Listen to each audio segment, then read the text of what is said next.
Here I have Google Nest Hub, and today I'm going to show you how to enable or disable a Google YouTube sensitive content feature on this device. So firstly, you'll have to open the Google Home app on the device to which your Nest is connected. Access it through this app, then go to its settings, then go to the recognition and sharing,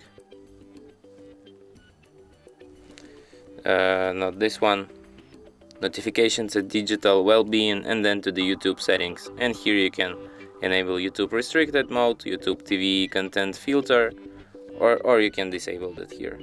You can switch this feature here. And that's it. Thanks for watching.